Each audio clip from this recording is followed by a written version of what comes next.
Hi guys, how you all doing? Great to have you here. So I have a video from Undisputed Reflections, a video that says Thomas Sowell on the current black culture.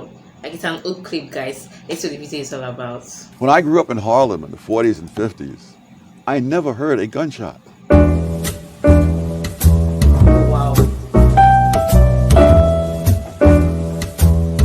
Well, let me read what you say in your preface. You say, "Let me state here, and now that these essays do not mean 1, all Southern whites were or are rednecks; 2, all black Americans today or in the past were or are black rednecks. One cannot predict," you write, "much less forestall all the clever misinterpretations that others might put on one's words. The most that can be done is to alert honest people to the problem." Black rednecks, who are they? These would be blacks who came out of the Southern culture and who carried that culture with them north into the urban ghettos and into the ghettos of the South, for that matter, and who have not moved out of that culture since. Over the years, both blacks and whites have moved away from that culture. But in the poorest and worst of the ghetto areas, there are lots of people who have not. And these it's a culture which didn't do whites any good, and it's certainly not doing blacks any good today. And the tragedy is that people regard this culture as somehow the authentic black culture, and therefore you're not to interfere with it. I'm proud to be a bartender. Ain't nothing wrong with that. I don't feel no ways tired. I come too far from where I started from. Black English is considered not quite proper English. On the other hand, if blacks happen to have all the power and own all the corporations and whites were working for them, it would be the other way around. There was a period, I'm trying to remember now, I believe it was in the mid-70s, when substandard English began to become viewed as a discipline of its own within linguistic studies and so forth. And for all I know, it was all perfectly legitimate that certain speech patterns would be traced back to various regions in Africa and so forth. And this is a language of its own. It has its own validity. But your argument would be, I don't really care what its validity is. It's holding people back. It's preventing them from participating in the wider society. Is that right? Absolutely. And also, none of these things went back to Africa. Oh, is that so? No. You can. Yes, they did not go back to Africa. If you look at the peach, for example, using the word axe for ask and stuff like that, all of that goes back to the South, and it goes back to the parts of Britain from which white Southerners came. So if you trace calling hog entrails chitlins, that was in a certain section of Britain, the section from which whites moved into the South, and they were known as rednecks and crackers in Britain in centuries past, before they ever set foot in the South. So the whole thing is as phony as the $3 bill. In Intellectuals and Race, you cite an observation by the intelligence expert, IQ scientist James Flynn, that just stopped me cold. After the Second World War, you've got large numbers of American troops remaining in Germany. For that matter, there's still several tens of thousands there today. And both black and white American soldiers had children with German women. And Flynn discovered that those children growing up in Germany showed no IQ differences at all. The black kids and the white kids, the same. Professor Flynn concluded that the reason was that the offspring of black soldiers in Germany grew up in a nation with no black subculture, close quote. Which means what? Which means they experienced exactly the same expectations. Is this No. The expectations are external. The culture in which they grew up was not the culture in which black kids grew up in America today. So they had. There's no gangster rap that was pervasively available in Germany. So here's what I'm getting. There is something about black subculture in America today that holds African Americans themselves back? Yes. Because that very same subculture held whites in the South back as well. That in the time, this mental testing in the First World War turned up, among other things, the fact that whites from various 4 or 5 southern states scored lower on the mental test than blacks from 4 or 5 northern states. And so it really was a question of the subculture that was there, which was a handicap to both.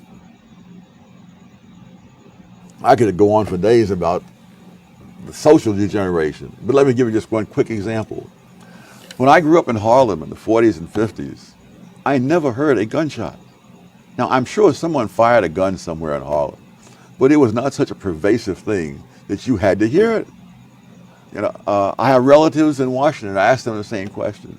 People in my generation.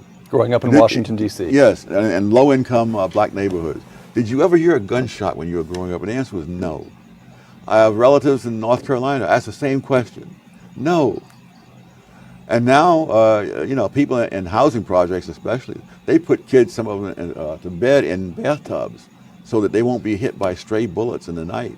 Now we take it for granted that there's crimes, tremendous levels of crime and violence in the black community. That was not always the case. In the 20s, it was very common for white celebrities, including George Gershwin and William Faulkner, to go up to Harlem not only for entertainment places, but to go into private homes of people they knew. And Gershwin played Rhapsody in Blue in this home where Walter White lived. Milton Friedman, when he was a graduate student at Columbia, he and the lady he later married would go dancing at the Savoy Ballroom in Harlem.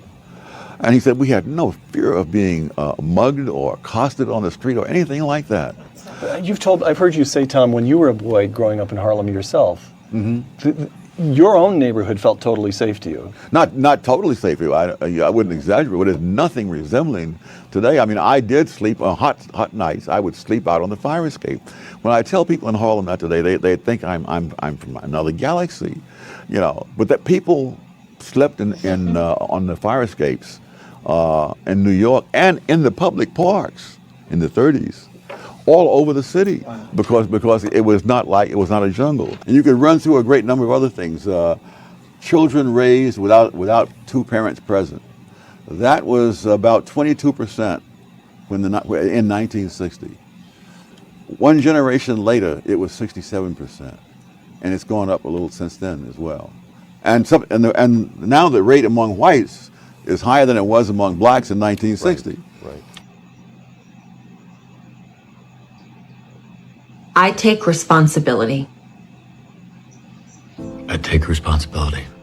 I take responsibility. Black people are being slaughtered in the streets, killed in their own homes. These are our brothers and sisters. Our friends, our family. We are done watching them die. How do you define a white liberal? Those kinds of people who have the kinds of attitudes that are called liberal in the United States, although the word is misused, those people have created an atmosphere in which these counterproductive cultures are to be celebrated, perpetuated, and the consequences overlooked. It reminds me of a scene in the Blue Max where this general is encouraging this daredevil pilot to do all kinds of wild stunts, you see, knowing that the guy's going to kill himself if he keeps doing this, and therefore the general will be rid of a political problem. Now, I don't think that the white liberals are doing this deliberately, but I think the net results are the same. They are cheering blacks on and doing things that are absolutely self-destructive. One of the things I discovered in the research for my book I'm currently working on is that leaders of groups that are lagging in countries around the world almost invariably have counterproductive policies for them. And it makes perfect sense, because insofar as members of lagging groups assimilate into the values and achievements of the larger society, they don't need those leaders. I mean, there's no mystery to me as to why Jesse Jackson says what he does, or Al Sharpton and others, because that benefits them, but it does not benefit the people they lead. And all the incentives are for leaders to lead people into things that don't help the people, but help the leaders. What you'd create there would be an exception for Dr. King, though, wouldn't there? Yes, but he was different because he was earliest, or what? Why? What's different about it? It's like insurgent movements in general.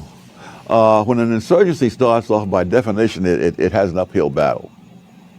Now, and you can look at the history of Christianity, for heaven's sake. If you're going to be a Christian in the Roman Empire, you know, before the first in the first century, you had a lot of grief to go through. Now, but after Christianity becomes the official religion of the Roman Empire, this is a bonanza. And there's a lot to be done. And so now you will follow policies that are the opposite of what you advocated. You will see that with all kinds of other insurgent movements. Somewhere, watching this interview, there's a young Thomas Sowell. There's an African American who's smart and wants to do something with his life. It seems to me we've already got one piece of advice you'd offer to him is stay away from the races industry. Stay away from the race hustlers. What advice would you give a young Thomas Sowell? How do you make something of yourself as an African American in America today? The way anybody else would. You equip yourself with skills that people are willing to pay for. Wow. That is the highlight of this interview for me, is his last statement, his last advice. You equip yourself with the skill people are willing to pay for. But I think we enjoyed this video as much as I did. It's so disheartening to know that black people are fighting themselves. They're killing themselves and even going as far as singing about it. Killing their brothers and sisters. How will they succeed? Don't keep your house in order. Others won't respect you. Others won't value you. They will not even listen to you when you come out crying for help. How I wish every Black American, or even half of Black America, have Thomas Sowell's kind of mindset. Things would have been better. Sometimes I just feel that Thomas Sowell did not do much for Black community. And I feel that he didn't come out, like, he needed to, like, come out, eradicate them, change, give them orientation, make them reason well. Like, if possible, like, make them reason well. I don't understand why Black will be fighting against you, killing themselves. When you are given opportunities, the only thing you are left is gangster. So killing your brothers and sisters, all for what? Doesn't even make any sense. I hope you enjoyed this video as much as I did. See you on the next one. Watch, like, subscribe. Be at peace with yourself. Bye.